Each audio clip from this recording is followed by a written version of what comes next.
주일 요한복음이 끝나서요. 주일 저녁에 뭐 할까 생각하다가 이어서 요한일서, 요한서신을 강의하도록 그렇게 했습니다. 그래서 오늘은 요한일서 서론, 요한일서를 우리가 이해하고 하려면은 전체적으로 제일 중요한 거 알아야 되는데요. 그래서 서론을 함께 말씀 나누겠습니다. 그러니까 요한일서는 별명이 뭐냐? 그러니까 별명을 보면 이 성경이 하고자 하는 메시지가 딱 떠오르죠. 그래서 첫 번째는 진리의 변증서다. 진리. 그러니까 이제 이단이 있는데 그 당시에 영주주의 이단이 있어요. 그래서 그 영주주의 이단이 교회를 굉장히 많이 혼란에 빠뜨리고 공격을 했거든요. 그래서 그 초대교회는 영주주의하고 싸움이에요. 그래서 영주주의에 대해서 반박하고 변론하는 거. 이런 내용이 하나의 중심이고요. 또 한 가지는 이제 그 이단들은 교리만 이단이 아니고 또 삶이 이단적인 거예요. 그래서 윤리적으로 굉장히 문제가 있고 도덕적으로 부도덕하거든요. 그래서 이제 거기에 대해서 하나님은 빛이시다. 그러니까 우리는 빛의 자녀로 살아야 된다. 그러니까 빛의 자녀라고 하는 것은 어둠이 없잖아요. 다시 말하면 흠없고 깨끗하고 그렇게 사는 거죠. 그리고 이제 이단들은 분열을 잘하거든요. 그래서 교회를 쪼개고 나가서 교회를 비방하고 또 형제들 헐뜯고 이렇게 산단 말이에요. 그래서 우리가 사랑으로 하나 돼야 된다. 그래서 하나님은 사랑이시다라고 하는 그 말씀이 요한일서에 하나님은 빛이시다라고 하는 말씀이 요한일서에 그러니까 이제 교리적으로 보면 영주주의에 대한 변론이고 또 우리의 윤리나 삶으로 보면은 이제 빛의 자녀요 사랑의 자녀니까 우리가 분명히 온전해야 되겠다. 저 이단들하고는 다른 그런 삶을 살아야 되겠다. 이게 이제 요한일서의 핵심적인 메시지가 되겠습니다. 그러면 요한일서는 누가 쓴 편지냐라고 할 때 그냥 요한이라 했기 때문에 우리는 사도 요한으로 봅니다. 그래서 이 사도 요한은 요한복음을 쓴 사도 그 요한이 이제 또 일반적인 서신을 복음서가 아닌 일반적인 서신을 쓸 때 요한 서신이다. 그래서 일서 이렇게 돼 있죠. 그럼 수신자는 누구냐? 수신자, 이 편지를 받는 사람은 누구냐 할 때 자녀들아, 형제들아, 아이들아 이런 표현을 보면 특정한 어떤 교회에다가 보낸 편지는 아닌 것 같아요. 뭐 빌립보서 그러면 빌립보 교회, 또 에베소서 그러면 에베소 교회에 보낸 그런 특정한 수신자가 있잖아요. 근데 이게 요한일서라고 하는 거는 그냥 일반적인 교인들에게 보낸 그런 서신, 성경이 되겠습니다. 그러면 이제 우리가 이 요한일서가 언제쯤 기록되어 있는가 그 배경을 알아야 되겠는데요. 역사적인 배경. 예루살렘 멸망이 주후 70년입니다. 로마의 멸망을 하죠. 그래서 우리가 이태리에 가보면 중요한 건축물들이 있는데 그 중에 이제 콜로세움 이런 거 있죠.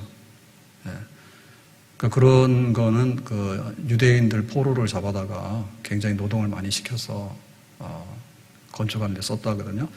그래서 마지막에 이제 로마에 멸망당할 때 그때가 주후 70년인데 로마 장군 티투스가 이제 예루살렘 공격해서 함락이 되고 이제 멸망을 당해요. 그래서 이제 최근에 이제 1900년대 지금 이스라엘이 이제 겨우 이렇게 땅 찾았다 하잖아요. 그러면 그 성전이 이제 예루살렘이 함락되면서 이제 성전도 다 파괴되고 이렇게 되는데 그 이전에 이제 말세가 온다라고 예수님께서 경고하셨잖아요. 그래서 예루살렘이 항전하죠. 최후까지 이제 로마하고 싸우고 항전하는데 멸망되기 직전에 예루살렘을 빠져나갑니다.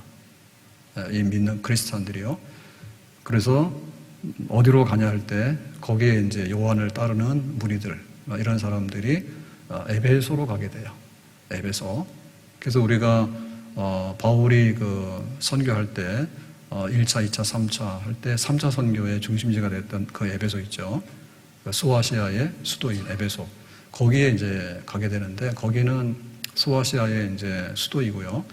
또 굉장히 이제 무역이나 활동이 굉장히 많은 중요한 도시예요. 그러니까 이제 거기 가서 이제 복음을 전하면서 예루살렘은 파괴되고 로마에 점령당하기 때문에 피해서 간 곳이 에베소예요. 거기서 이제 정착을 하면서 복음을 전하게 됩니다. 그러니까 에베소에 있는 사람들 혹은 이제 헬라 세계에 있는 이방인들에게 복음을 전하게 되는 거죠. 그렇게 돼서 이제 이 요한이 에베소에서 자기가 이제 굉장히 오래도록 장수하죠. 베드로는 십자가에 거꾸로 달려 죽는다 했는데 요한은요 그랬더니 네가 신경 쓰지 마라 했잖아요. 그러니까 요한은 오래도록 예수님의 12 제자 중에서 제일 오래도록 생존하는 마지막 사도예요. 그래서 역사에 보면은 트라이아누스 황제 재위 기간이 98년에서 117년인데 그때까지 요한은 살아 있었다 해요. 그래서 70년 이전에 이제 예루살렘을 빠져나와서 에베소 가서 뭐 30년, 40년 이렇게 거기서 복음을 전하면서 살았다. 그러니까 요한 복음은 언제 기록되어 있냐면 이제 에베소 가서 예수님 말씀, 하나님 말씀을 전하려 하니까 성경이 없잖아요. 그러니까는 마태, 마가, 누가 이런 성경이 있는데 제일 나중에 쓰여진 성경이 요한 복음이거든요. 그래서 이제 헬라 사람들, 에베소의 이방인들에게 예수님의 복음을 전해야 되겠다. 그런 목적으로 그 복음서 중에서 제일 나중에 쓰여진 게 요한 복음이에요. 그 요한이 요한 복음 쓰잖아요. 그러니까 그게 이제 85년에서 90년 주후 요 정도가 됩니다. 그러니까 이제 복음이 어느 정도 이렇게 뿌리를 내리고 이렇게 뭐 전도가 이루어지고 이렇게 왕성해지니까 이제 영지주의라고 하는 이단이 이제 교회를 분열시키고 또 교회를 파괴시키고 이제 이런 게 일어나게 되죠. 그래서 요한은 요한복음을 쓴 다음에 90년에서 100년 사이 그 사이 무렵에 요한복음 쓰고 나서 이단들이 막 시끄럽게 하고 하니까 그거를 목적으로 해가지고 이제 요한 1서를 쓰게 됐다. 그래서 요한 1서는 90년에서 100년 사이에 쓰여진 서신이다. 이렇게 보겠습니다. 그러면 이제 그 당시에 이 두 가지 하나 요한 1서의 메시지가 하나는 이단에 대한 변론이고 하나는 그 윤리적인 부도덕한 거에 대한 이제 교훈이고 이러잖아요. 그래서 그 윤리성이 굉장히 강한 그런 메시지가 있는데 그거는 왜 나왔냐면 지금 그 70년에 예루살렘 멸망하는데 네로 황제가 바울하고 베드로를 순교시키는 그게 이제 60년대 중반입니다. 그러니까 예루살렘 함락 전에 바울, 베드로가 순교를 해요. 그래서 이제 예루살렘이 함락되고 그러니까 이제 에베소로 이제 갔잖아요. 그래서 에베소에서 이제 목회를 하면서 선교 활동을 하게 되는데 그 바울이 3차 선교 때 에베소에서 한 3년 동안에 복음을 전했죠. 그때 이 에베소가 발칵 뒤집혀졌거든요. 그래서 그 당시에 그 에베소의 그 선교, 두란노선 중심으로 선교를 했을 때 에베소가 어떠한 도시였는가를 말해주는 성경 구절이 있어요. 사도행전 19절에 마술을 행하던 많은 사람이 그 책을 모아 가지고 와서 모든 사람 앞에서 불사르니 그 책값을 계산한 즉 은 5만이나 되더라. 그러니까 이 에베소는 그 아데미 신 있죠. 아데미, 다이아나 신, 달신, 월신 그거를 섬기는 신전이 어마어마한 신전이 있어요. 세계 불가사의 중에 하나로 꼽히는 그런 신전이 있는 그 아데미 신의 우상숭배의 센터고 중심지예요. 그와 동시에 마술을 행하는 사람도 많아. 그러니까 우상숭배, 아데미 신을 섬기는 사람, 그 다음에 마술하는 사람, 이런 사람들. 그러니까 영적으로 굉장히 혼란하고 어두운 도시예요. 에베소가 크지만은. 네, 그러니까는 이 마술이 굉장히 많이 통용됐다는 얘기는 굉장히 부덕하고 어두운 행실들이 많았다. 그런 거 되겠죠. 자, 19장 27절에 보면요. 우리의 이 영업이 천하여 위험에 처할 뿐 아니라 큰 여신 아데미의 신전도 무시당하게 되고 온 아시아와 천하가 위하는 그의 위험은 땅에 떨어질까 하노라 하더라 해서 그 아데미 신을 섬기는데 열렬하게 섬기는데 결국에는 그 아데미 신을 빙자해가지고 먹고 사는 사람들 그러니까는 거기에 이제 그 아데미 신의 형상 혹은 신전의 형상을 만들어가지고 파는 사람들 그러니까 이런 산업이 굉장히 여기가 왕성했다고 그러니까 이제 이 사람들이 바울이 와서 복음 전하니까 야 우리가 굶어 죽게 생겼다라고 이제 선동해서 폭동을 일으키잖아요. 그러니까 아데미 신을 섬기는 우상 숭배는 우상 숭배에서 끝난 게 아니라 거기서 먹고 사는 사람들 이런 사람들이 쫙 달리고 그 다음에 마수라는 사람들도 막 거기 도시 굉장히 많았는데 이 사람들의 그 생활이 윤리적이지 않아요. 굉장히 음란하고 굉장히 돈이 많은 곳에는 인간의 부패성이 많은 거예요. 먹자 마시자 하다 보면 이제 음란하고 부패하는 그런 잘못된 행위들을 많이 하는 거죠. 그러니까 에베소는 우상의 도시요 동시에 비윤리적이고 굉장히 도덕성이 엉망인 도시였다. 거기서 이제 요한이 목회를 하고 있는 거예요. 그러니까 이 에베소 교회를 처음에 전도해가지고 설립한 사람은 바울이죠. 네, 바울이 3차 선교 때 에베소 교회를 세웠잖아요. 그리고 떠난 다음에 누가 에베소 목회를 했습니까? 바울의 믿음의 아들인 디모데가 에베소에서 목회를 했어요. 근데 이제 나중에 요한이 들어가가지고 또 이렇게 굉장히 선교를 많이 하고 해요. 그러니까 그 도시는 그 배경에 있어서는 굉장히 비윤리적이고 어두운 구석이 많은 도시였다. 그래서 이제 요한 1서에서 쓸 때 너희들이 사랑을 해야 되고 빛의 자녀가 돼야 된다. 더군다나 이 영주주의라고 하는 이단도 굉장히 비윤리적이고 비도덕적인 그런 거를 막 하는 이단들이거든요. 그러니까 이런 배경이 여기서 나왔다 보겠습니다. 그러면 이제 그 영주주의 이단에 대해서 변론하는 책이다라고 했는데 이거를 우리가 이해를 하려고 그러면은 영주주의 그를 이해하려고 하면 영주주의 이단을 이해하려면 영주주의를 이해하려면은 결국에 영주주의는 어디서 뿌리가 나오는가 하면 그 헬라의 철학 중에서 플라톤의 철학. 그러니까 플라톤의 철학은 가장 간단하게 얘기하면 이원론이거든요. 그러니까 플라톤의 이원론의 철학이 이제 이게 뿌리입니다. 그 당시에 이제 헬라 철학이 이렇게 굉장히 보편화되어 있었으니까요. 플라톤의 이원론. 그러니까 요거를 가지고 성경을 해석하고 예수님의 복음을 해석하려고 하는 무리들이 바로 영지주의예요. 그러면 플라톤의 이원론이 뭘까? 그러니까 요거 때문에 쓴 것이 요한복음이고, 그러니까 요한복음은 복음을 설명하는 쪽으로 쓴 거고, 요한 1서는 그거를 변론하기 위해서 쓴 거고, 생활적인 면에 쓴 거고, 그러니까 약간의 차이는 있지만, 그러니까 요한은 플라톤의 이원론으로 잘못된 복음에 대해서 지금 이제 변론하게 되는데, 그럼 플라톤의 이원론이라는 건 뭐냐? 이원론 자체를 보면 이런 거죠. 위와 아래가 있다. 둘이죠. 이원론이죠. 위와 아래가 있다.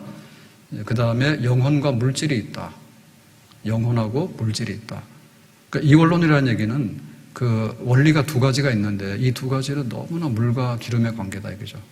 위와 아래, 그 다음에 영혼과 물질, 그 다음에 저 위에 있는 영원한 세계와 지금 우리가 살고 있는 이 세상은 너무 이렇게 떨어져 있는 성격이 다른 하나의 별개의 세상이다.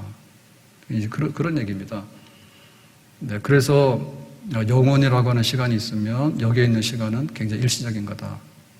그렇게 나누는 거죠. 두 가지의 이원론으로 이렇게 나눠서 보는 건데, 그래서 이런 그 이원론은 결국에 구원이 뭐냐라고 할 때 밑에 있는 거는 다 잘못된 거고 결국에 그 위에 있는 거가 본질이다. 그러니까 위가 선한 거고 하늘이 선한 거고 그 다음에 영혼이 선한 거고 그 다음에 영원이라고 하는 시간이 선한 거고 좋은 거다. 여기 나머지 우리가 일시적인 거 혹은 이 세상이나 육체나 보이는 곳이나 우리의 몸이나 뭐 요 아래에 있는 이 세상이나 이거는 아주 형편없는 아주 악이다. 악. 그러니까 여기를 떠나야 되는 것, 저 위에 있는 영혼과 본질로 가는 것이 곧 구원이다 라고 하는 거예요. 그 헬라 철학에서 위에 있는 세상이 이데아의 세상이 진짜다. 거기로 가야 된다. 그러니까 우리 몸이라는 건 뭐냐면 죄를 지어서 추방당해서 감옥살이 하고 있는 게 우리 몸이다. 그러니까 이 세상에서의 우리의 삶이 뭐냐면 저 영원한 세계에서 쫓겨내려와가지고 고통받고 있는 것이 지금 이 세상의 삶이다. 이렇게 보니까 저쪽으로 가는 것, 올라가는 것, 이제 이런 게 이제 구원이다라고 플라톤 철학이 이렇게 얘기하죠. 네. 그러니까 이제 그 영향으로 이 영지주의도 그런 철학의 틀 속에서 이제 기독교 성경과 기독교 예수님의 복음을 보려고 하는 거예요. 보려고 하는 거예요. 근데 이런 이원론은 사실은 헬라 세계에 플라톤 철학에만 있는 게 아니고 우리 동양의 그런 종교나 사상에도 깊이 침투해 있습니다. 그러니까 인도의 힌두교 혹은 불교 뭐 이런 것도 보면 굉장히 이원론 구조예요. 그래서 시간 존재에서 탈피하는 게 구원이다 그래요. 그러니까 시간 존재. 그러니까 우리가 뭐 80 그러면 이 80에서 탈피하는 거, 그게 이제 구원이다 이렇게 얘기를 하고, 그 다음에 이제 삼라만상은 다 가짜다. 우리가 보고 있는 이 모든 건 헛개비다. 그러니까 본질에 우리가 도달해야 된다. 본질 세계로 가야 된다. 이 가짜 세계에서 진짜 세계로 가야 된다. 근데 보면은 불교는 그야말로 깨달음이죠, 그죠? 불교 깨달음이죠. 그래서 써놨다니까. 네, 오대산에 거기 절에 가도요, 영어로 써놨어, 거기는요. Who I am 이렇게 써놨어요. 나는 누구인가. 그래서 항상 깨닫다, 각, 한자로 써서요, 각, 깨닫는다, 깨달음, 그거를 추구하는 게 불교예요. 그러니까는 이 헛개비 같은 세상에서 진짜 세계를 찾는 거고, 여기 시간 존재에서 시간 없는 그런 불멸의 세계로 가는 거고, 그런 거죠. 그래서 나 자신의 이런 본질적인 자아를 찾아서 내 영혼이 글로 가는 거고, 그래서 거기에 도달하는 것을 우리가 열반에 도달한다. 도가 깊으면 그 열반에 도달한다. 이러잖아요. 그래서 그 핵심은 뭐냐면, 불교는 지식적인 것을 추구하는 종교예요. 깨달음을 추구하는 거예요. 깨달음. 그래서 나를 알아라고. 항상 나를 알아라고. 항상 질문하는 거예요. 사는 게 뭐지? 너 밥은 왜 먹지? 너는 결혼을 왜 하지? 너는 왜 미워하지? 너는 왜 기뻐하지? 그거 다 헛개비야. 그러다 보면 나중에 깨달아가지고 진짜를 알게 되는, 각성하게 돼서 열반에 도달하게 된다. 이런 거죠. 그러니까 이 동양의 힌두교나 불교에 있는 이원론적인 이런 요소들은 사실 헬라 세계에도 보면 플라톤의 이원론에 그대로 반영이 돼 있어서 거의 성격상 통하는 그런 거다. 이렇게 볼 수가 있습니다. 그러면 헬라 철학으로 이제 성경을 해석하고 십자가의 복음을 해석하려고 그러면은 어떠한 아주 파괴적인 게 나오는가 하면, 하나님의 창조하고 예수님의 십자가가 아주 그냥 파괴돼 버리는 거예요. 이런 관점에서 그걸 보게 되면, 우리는 창세기 1장 1절을 굉장히 귀히 여기거든요. 태초에 하나님이 천지를 창조하셨다. 하나님 위대하시다 그래요. 그런데 그런 이원론적인 그런 플라톤의 이원론이든 뭐 이런 쪽에서 볼 때는 이 세상은 하급한 세상이에요. 예, 보이는 세상의 창조는요, 굉장히 하급한 거예요. 그러니까는 이 보이는 세상의 물질은 굉장히 신의 세계의 제일 밑바닥에서 보이는 거를 만들어내는 신은 제일 하급한 신이야. 그러니까 우리가 볼 때는 천지를 지으신 하나님은 최고잖아요. 그런데 영원한 세계가 있는데, 거기 위에 있는 영원한 본질의 세계가 있는데, 이 보이는 세계를 접촉해가지고 만든 신은 제일 하급한 신이에요. 그러니까 이 세상을 만들었을 때 생로병사가 있고, 여기에 보이는 것들이 봄, 여름, 가을, 겨울이 있고, 울다가 웃다가 아프다가 안 아프다가 배고프다 배부르다가 찌직 먹고 싸우다가 죽어버려요. 그러니까 이런 세상을 만들었다는 이 만든 창조라고 하는 것은 그야말로 매력이 없어요. 예, 별거 아닌 그런 거예요. 그러니까 이 창조 자체가 아주 그냥 악의 산물입니다.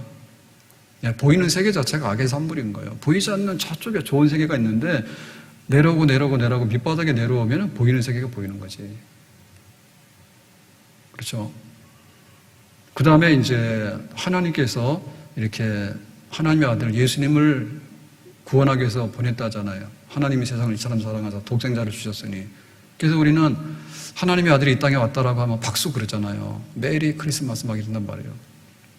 근데 그런 이원론의 관점에서 볼 때 몸과 육체는 악한 거고 영혼은 본질적인 거고 좋은 거고 이렇게 볼 때 인간의 육체 자체를 영혼의 세계에서 쫓겨나서 귀양당해서 감옥살이에 있는 거 하는 걸로 보는데, 그러니까 인간의 육체 자체를 그렇게 좋게 안 봐요.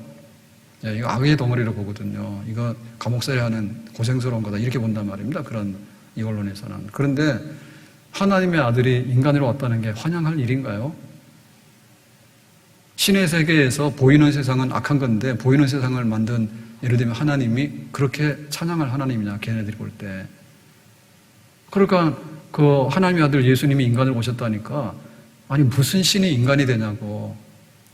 인간의 육체라고 하는 것은 너무나 혐오덩어리고 감옥살이하고 있는 건데 뭔 하나님이 인간으로 오냐고. 세상 만드는 것만 해도 그것도 별거 아니고 악인데 인간으로 이렇게 왔다고 하는 것은 이게 말이 안 되는 재앙이죠, 재앙.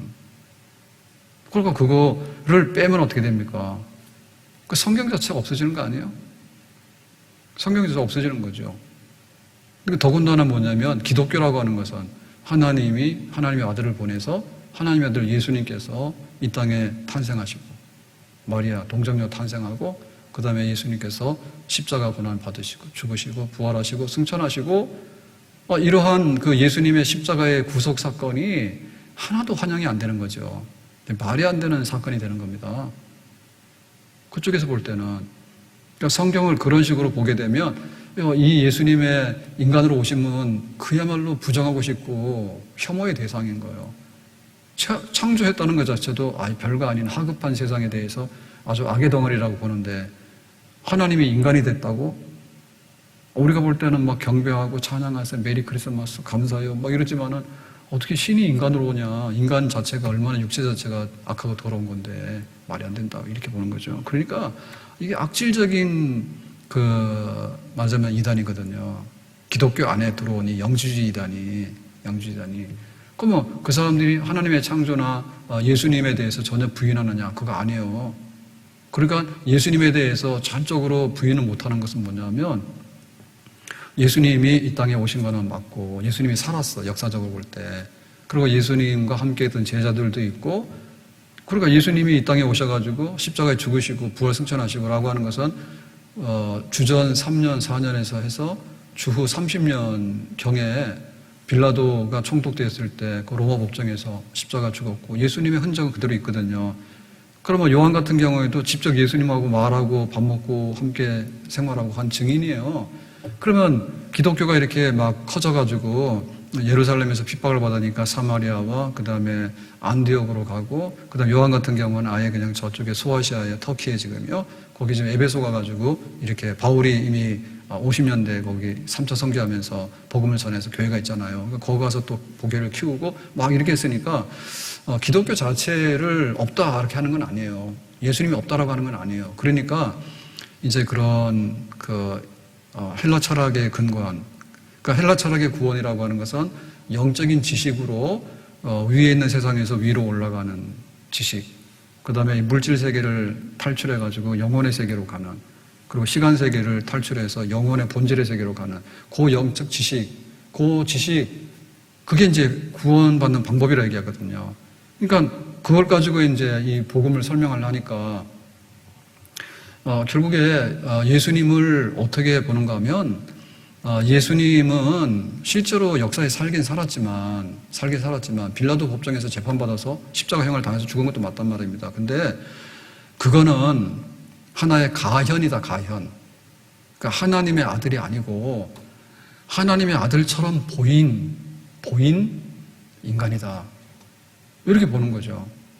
그러니까 하나님 그분이 오신 게 아니고 이렇게 하나님처럼 예수님이 가현, 환영, 그러니까 하나의 그 그림자 같은 그런 거였는데 그거를 이제 우리가 그 하나님이라고 실제 예수라고 이렇게 착각을 했다 그거죠.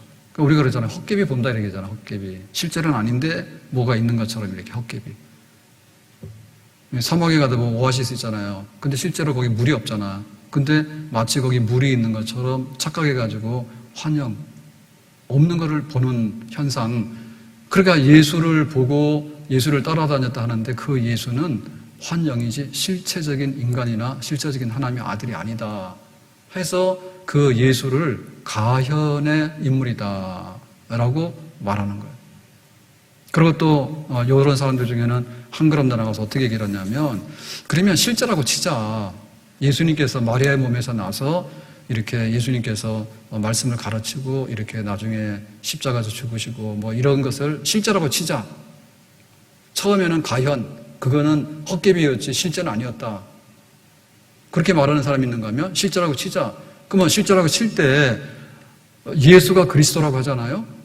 근데 예수라고 하는 것은 그야말로 그 이름, 죄에서 구원한다고 하는 이름이고요. 그리스도라고 하는 것은 기름 부었다, 메시아라는 말이에요. 그러니까 이 예수가 바로 그리스도다라고 붙여서 우리는 쓰잖아요. 그러니까 이 영주주의 사람들은 뭐냐면 아니야.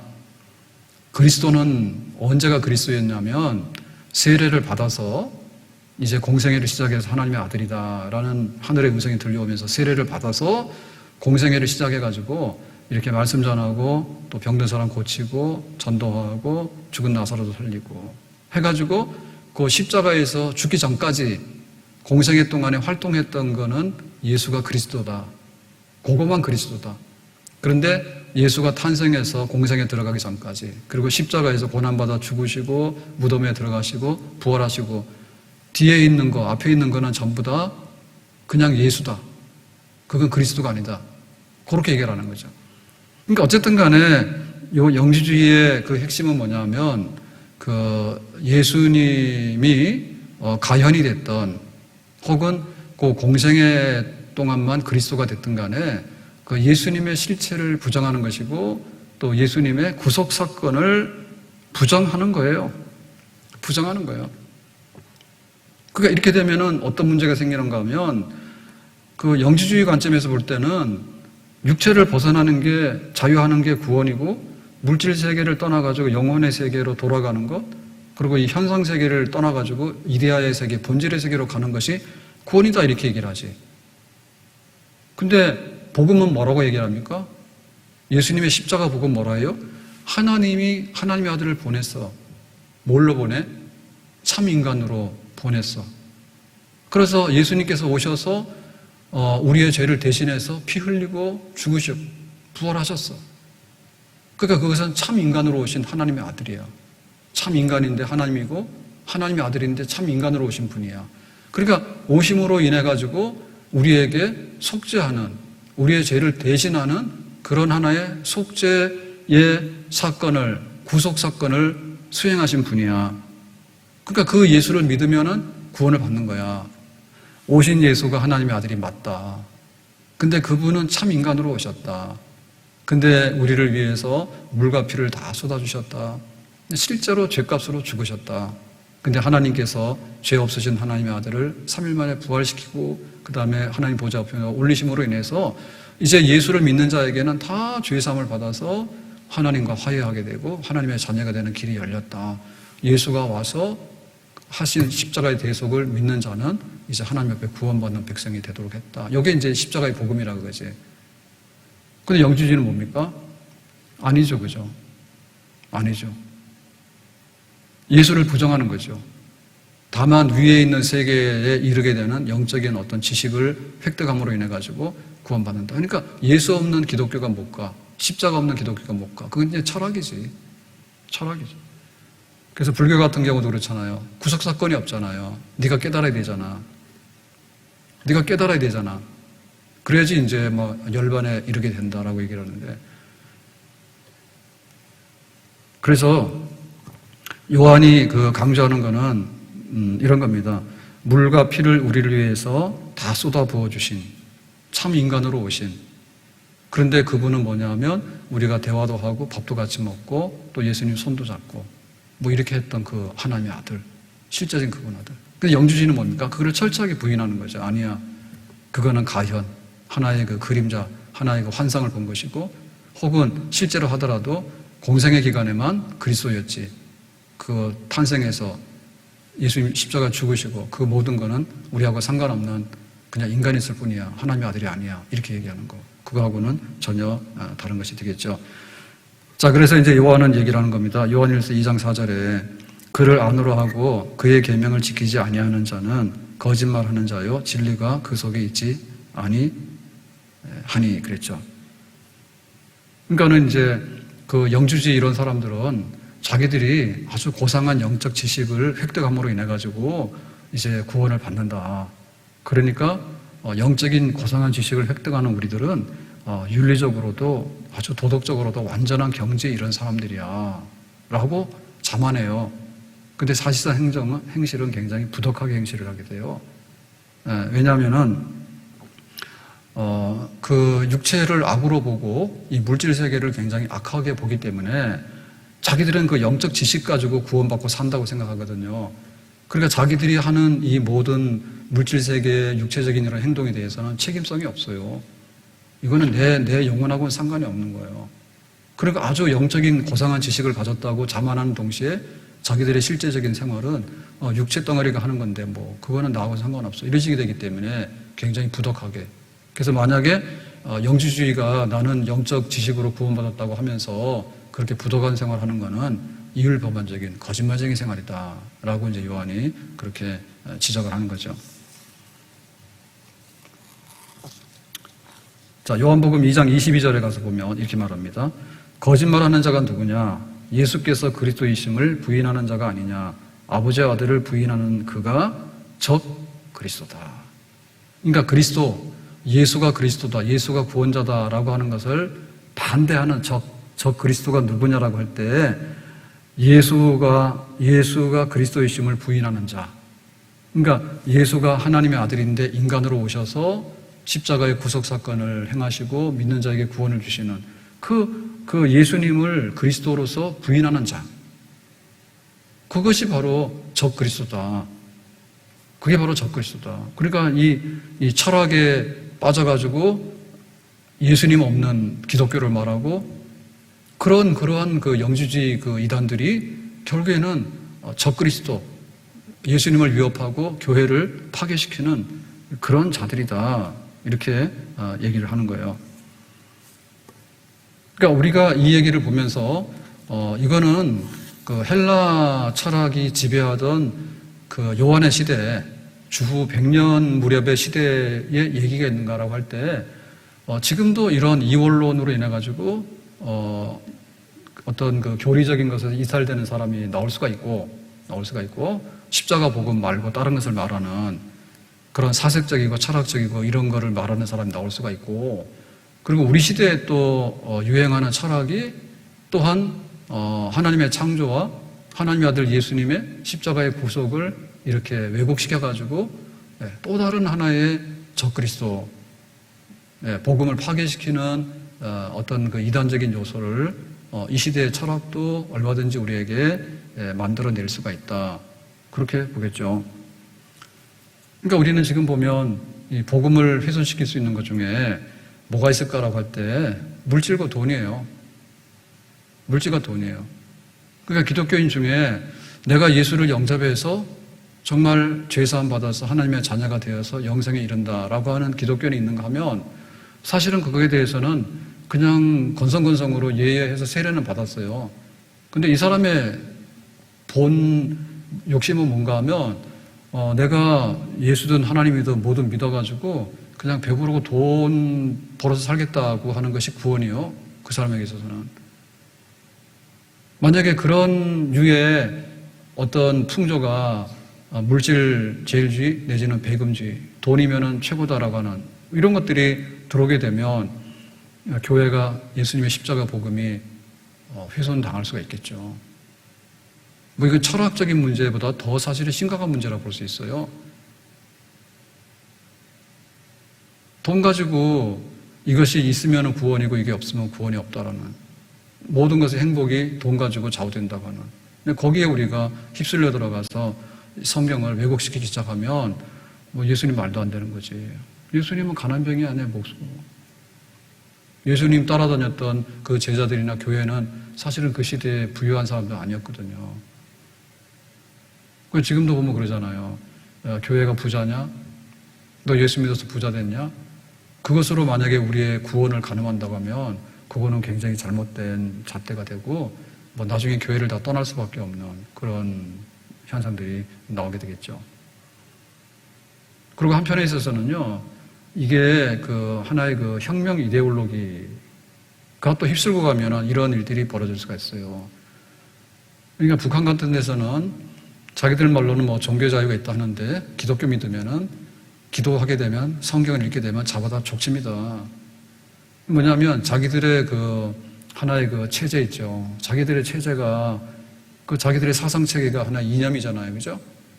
그러면 거기는 뭐 사회주의 중에서도 아주 뭐 말이 사회주의지 김일성 왕국이거든요. 주체사상의 왕국이에요. 지금은 뭐 김정은이 왕국이고, 김정은이 좀 조용하니까 김여정이가 또 나서서 한마디 하면은 벌벌벌벌벌 맨단 말이에요. 거기서 뭐냐면 기독교 아니에요.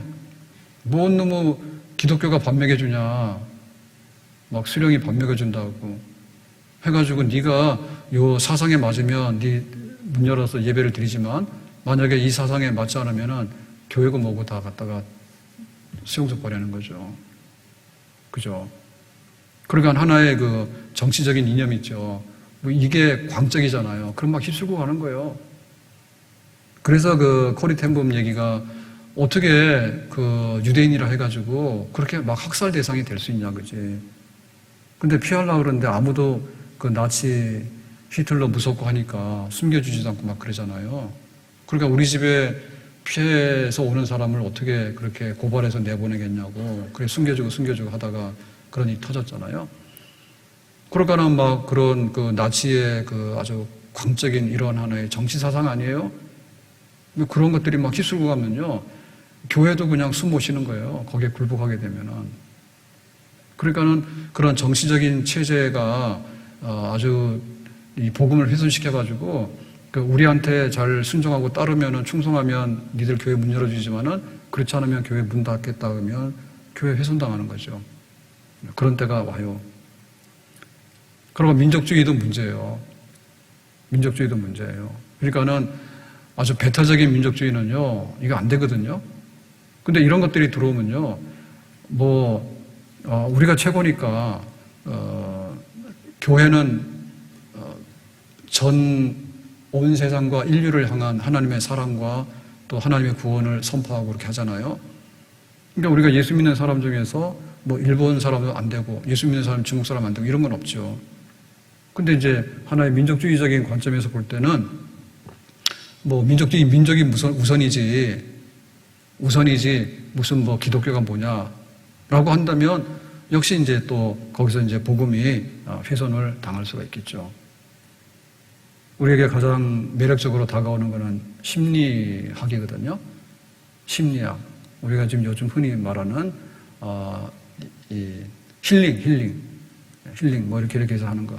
근데 그게 그 우리가 할 수 있는 힐링은 힐링인데 근본적인 힐링은 하나님과 원수 맺는 걸 풀어줘야 되고 하나님 앞에 나갈 수 있는 길을 열어줘야지 그게 근본적인 힐링이 되잖아요.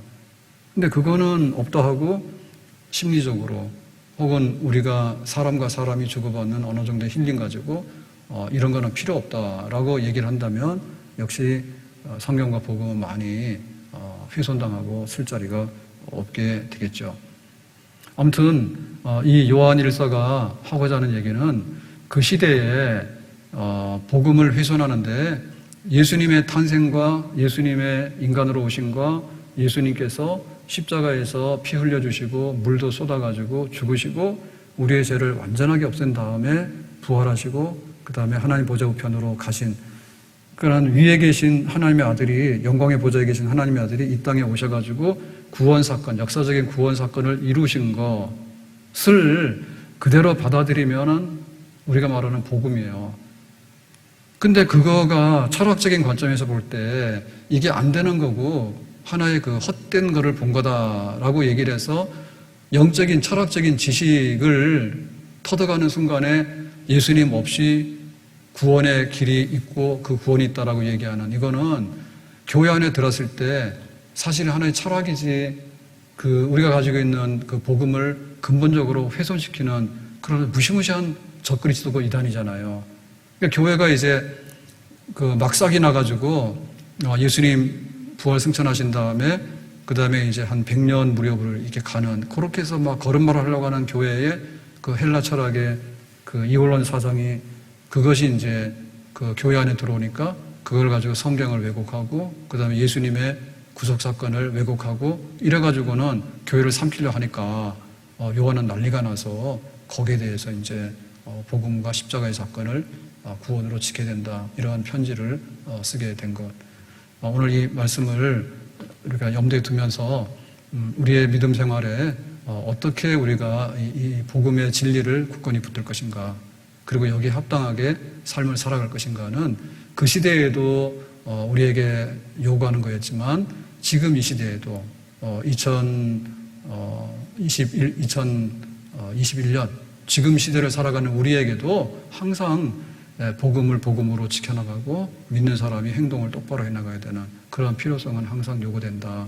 성경 읽으면서 우리의 가는 길을 똑바로 하고 교회를 바로 세워서 건강한 믿음, 또 건강한 우리의 삶, 그거를 지켜나갈 수 있는 그런 교회가 되고 또 우리의 성도의 삶이 되기를, 그리고 요한복음 읽으면서 그렇게 우리가 은혜 받고 다시 한번 진리 가운데 쓰고 온전한 기독교인의 삶에 뿌리를 내릴 수 있는 그런 은혜를 함께 나누기를 예수님의 이름으로 축복합니다. 기도하겠습니다. 오늘 주신 말씀과 같이 요한일서를 읽게 되고 또 우리가 묵상하면서 진리를 지키고 또한 우리의 삶의 온전함을 지켜나갈 수 있는 그런 초대교회가 가졌던 그런 모든 말씀이 또 우리의 말씀이 되어서 우리의 교회와 삶이 건강하게 온전하게 지켜지는 그런 은혜로운 삶으로 펼쳐질 수 있도록 또 성경을 통해서 말씀해 주시고 또 우리가 바른 길 걸어갈 수 있기를 원합니다. 예수님 이름으로 기도합나이다. 아멘.